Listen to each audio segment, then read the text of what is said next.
Hi guys, welcome to my channel.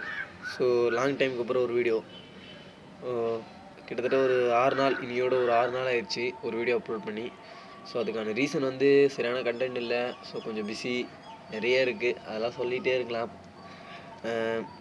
தென் வந்து இன்றைக்கி வந்து சின்ன ஒரு அப்டேட் மட்டும் சொல்லிட்டு போயிடலாம் அப்படின்ட்டு இருக்கேன். ஸோ இது வந்து நம்ம சப்ஜாவோட பேர். இந்த பேர் வந்து ரெண்டுமே பியூர் சப்ஜாவில் வர மாதிரி எனக்கு ஃபீல் ஆகுது. ஸோ நீங்கள் பார்த்தீங்கன்னா கூட அது தெரியும், ஒரு பக்கம் ஃபுல்லாக சப்ஜா கலர் வந்துட்டு லாஸ்ட்டில் மட்டும் பிளாக் வருது. ஸோ சப்ஜாவில் வந்து 2 கோடு வரல, அது மாதிரி வருது போல். ஸோ இது நம்ம வந்து நல்ல ஒரு விஷயம். தென் வந்து இதில் வந்து பயங்கர டெஸ்ட்டு இருக்குது. ஸோ ஏன் ரீசன் என்ன அப்படி சொன்னீங்கன்னா வந்து நான் வந்து சரியாக வந்து இதை கவனிக்கலை. இந்த மற்ற 2 பேர் வரும்போது கவனித்த அளவுக்கு இதை கவனிக்கலை. அதுதான் முக்கியமான ரீசன், அது மட்டும்தான். ஏன்னா ஃபஸ்ட்டு இருந்த கூண்டு 2 கூண்டு இருந்தது. நான் வந்து நல்லா வந்து அப்பப்போ வருவேன், அப்பப்போ திறந்து பார்ப்பேன், கூண்டை குட்டிங்களை எடுத்து வெளியே வச்சு கொஞ்சம் நேரம் வந்து அந்த கூண்டு அந்த பவுலை க்ளீன் பண்ணி வச்சுட்டு போவேன். ஸோ இப்போ இதை உள்ளே வச்சிட்டேன் அப்படின்றதுனால நான் வந்து அதை டிஸ்டர்ப் பண்ணுறதே கிடையாது. ஸோ நான் இப்போ பண்ணலாம் அப்படின்னு ஒரு ஐடியாவில் இருக்கேன். ஆனால் இப்படியே இருந்தால் அது பயங்கரமாக பூச்சி பிடிச்சிரும், புறாங்களுக்கு எதனா இன்ஃபெக்ஷன் வர வாய்ப்பு இருக்குது.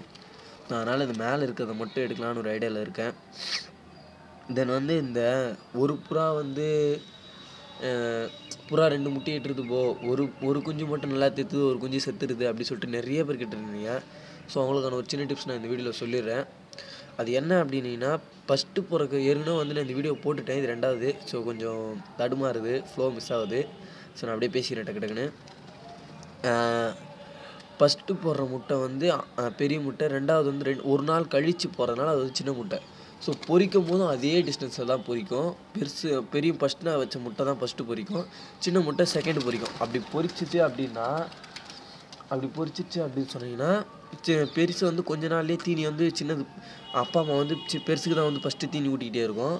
தென் வந்து சின்னதுக்கு கொஞ்சம் கொஞ்சமாக தீனி விடும். அப்புறம் கொஞ்சம் பெருசு வளர்ந்துச்சு வச்சுங்களேன், பெருசு என்ன பண்ணும், இதை விட ஒரு சின்ன சைஸில் இருக்கும்போதெல்லாம் பெருசு வந்து எட்டி அப்பா அம்மா 2 பேரும் உள்ளே வரும்போது அதோட வாயிலேருந்து தீனி எடுத்துக்கும். சின்னதால் அந்த அவ்வளோ சீடு ஏஞ்சிக்க முடியாது. ஸோ அதனால் வந்து அப்பா அம்மாவால் இதுக்கு சரியாக வந்து தீனி அடிக்க முடியாது. அதனால தான் அந்த புறா வந்து டெத் ஆகுது. ஸோ இதுக்கு வந்து ஒரு சின்ன இது என்ன பண்ணுவாங்க அப்படின்னா, புறாவோட ஒரு முட்டையை எடுத்து கையில் எடுத்து வச்சுருவாங்க. அது 2வது முட்டை போட்ட பிறகு 2த்தையும் ஒன்றா வச்சு பொரிக்க வைப்பாங்க. இப்படியும் பண்ணலாம். ஸோ இது ஒரு சின்ன டிப்ஸ் தான். நான் அது ஒரு ஃபேஸ்புக்கில் படித்தேன். ஏற்கனவே நான் ஒரு வீடியோவில் சொல்லியிருப்பேன். ஸோ இப்போ ட்ரை பண்ணி பாருங்கள். ஸோ நம்ம புறா பறந்துட்டுருக்கு, அதை ஒரு வீடியோ எடுக்க முடியுமா பார்க்குறேன். ஸோ அது பறந்து உக்காந்துடுச்சு, என்னால் கேப்சர் பண்ண முடியல. இது வந்து ரொம்ப நேரம் நான் பறக்க விடுறது கிடையாது. இப்போ ஜஸ்ட்டு இது வந்து ஒரு கிட்டத்தட்ட ஒரு 5:30 மணி இருக்கும். ஸோ கொஞ்சம் நேரமாச்சு திறந்து பறக்க விடலாம் அப்படின்றதுக்கோசம் பறக்க விட்டேன். ஸோ ஓகே ஃப்ரெண்ட்ஸ், அவ்வளோதான் இன்றைக்கி வீடியோ. நெக்ஸ்ட் வீடியோவில் பார்ப்போம். பாய்.